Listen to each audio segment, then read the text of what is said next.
those who are continuously seeing my lectures, you have come to know that we have concluded with the treatment of goodwill on the case of admission, and now I'll start with the treatment of workmen's compensation.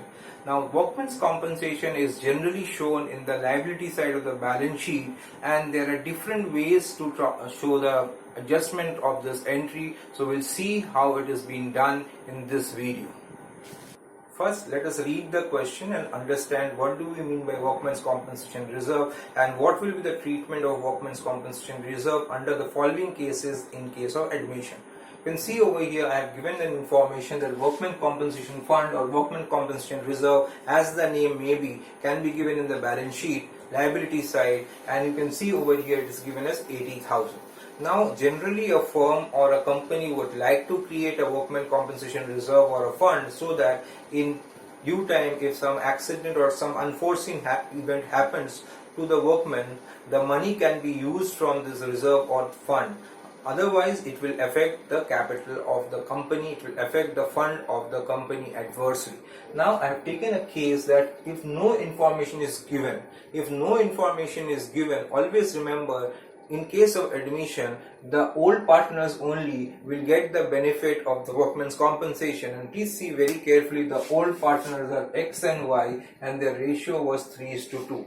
So if no information is given, then the entire 80,000 will be divided among X and Y in the ratio of 3:2.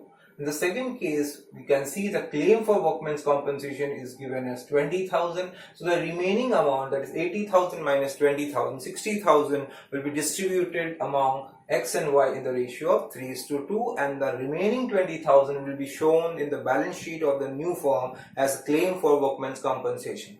The third case, where the workmen's compensation fund or workmen's compensation claim is exactly the same as workmen's compensation fund, 80,000, there will be no treatment. The entire amount will be transferred to the claim for workmen's compensation, and that amount will be remaining in the balance sheet of the new firm. In the last case, where the claim you can see is greater than the fund created, 20,000 will be transferred to the revaluation account and the treatment will be done. So after reading the question and analyzing, we'll now do the journal entries for each and every case and see what the effect is. So let us start with the first case, and we can see over here we have the workmen's compensation fund 80,000. So therefore the journal entry will be workmen's compensation fund account debit 80,000 to always the old partners, excess capital account to wise capital account. Please understand it very carefully. The new partner will not get any benefit of the workmen's compensation fund or workmen's compensation reserve because it was an old reserve created by the firm, and therefore the benefit will not be given to the new partners. Now 80,000 will be distributed in the ratio of 3:2. So if I divide 80,000 by 5, amount is 16,000. So the first partner will get 16,000 into 3, that is 48,000, and the next partner will get 32,000. So this is the treatment of case 1 where there was no information given. So we have done with the first case, no information given, workmen's compensation fund 80,000 to excess capital 48,000 to wise capital 32,000. Now let us move on to case 2. Case 2, what is it given? Claim for workmen's compensation is 20,000. That means 20,000 will still remain in the balance sheet of the new firm. Therefore, the journal entry will be workmen's compensation fund account debit to claim for workmen's compensation to excess capital account to wise capital account. Now, what is the amount? See very carefully. It is 80,000. Claim for workmen's compensation, you can see it's 20,000. 60,000 is left, and 60,000 will be divided in the ratio of 3:2. So 60,000 divided by 5 will get 12,000. So over here it will be 36,000 for X and 24,000 for Y. So we are done with case number 1 and case number 2. You can see very carefully. Case 1, we had Workmen's Compensation Fund 80,000 to excess capital 48,000 to wise capital 32,000, and case number 2 we have Workmen's Compensation Fund account debit 80,000 to claim for Workmen's Compensation 20,000 to excess capital 36,000 to wise capital 24,000. This claim for Workmen's Compensation will be there in the balance sheet of the new firm. After going through case number 1 and case number 2, now we are left with case number 3 and case number 4. In case number 3, you can see the Workmen's Compensation claim is exactly 80,000. It will be a very simple journal entry. It will be a transfer entry, and in the case of case 3, the journal entry will be Workmen's Compensation Fund account debit 80,000 to claim for Workmen's Compensation. Okay, 80,000.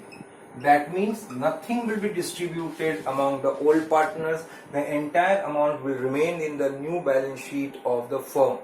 Now we are left with the last case. Case 4, see very carefully. Over here the claim is greater than the fund which was there in the balance sheet. So what will be the treatment over here? Please see very carefully. There will be 2 journal entries over here because the excess will be transferred to the revaluation account. Now the journal entry will be Workmen's Compensation Fund account debit 80,000,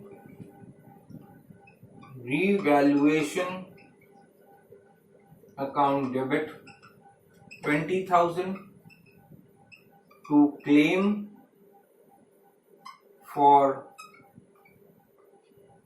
Workmen's Compensation 1 lakh, because the question has given that the compensation is 1 lakh, which is much greater than the Workmen's Compensation Fund which was there in the liability side of the balance sheet. Now this 20,000, which is a revaluation transfer, is actually showing you a loss of 20,000, and this needs to be distributed among the old partners in the ratio of 3:2. Therefore there will be another journal entry for it, and the journal entry will be excess capital account debit wise capital account debit to revaluation count. So what is the amount? 20,000.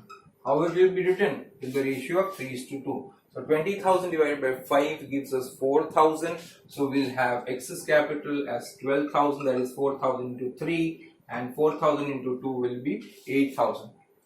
So by doing that, we have now understood all the 4 cases. Case 1, where the claim was no information was given, and therefore the entire 80,000 was distributed among the partners in their old ratio 3:2. In the second case, the claim was less, and therefore the excess amount was distributed. Case 3, where you can see over the claim was exactly the same. Therefore, you had passed one entry and it was a transfer entry. The 80,000 remains in the new balance sheet of the firm. And the case 4, where you can see the claim was greater, 20,000 more, and therefore the treatment has been done in this manner.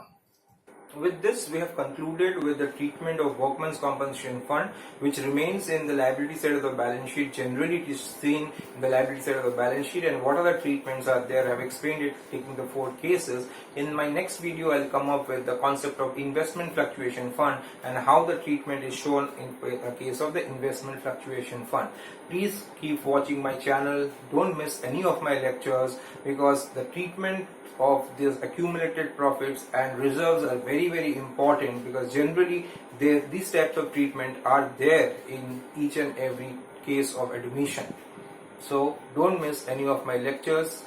Subscribe my channel if you have not yet done it, and press the bell icon so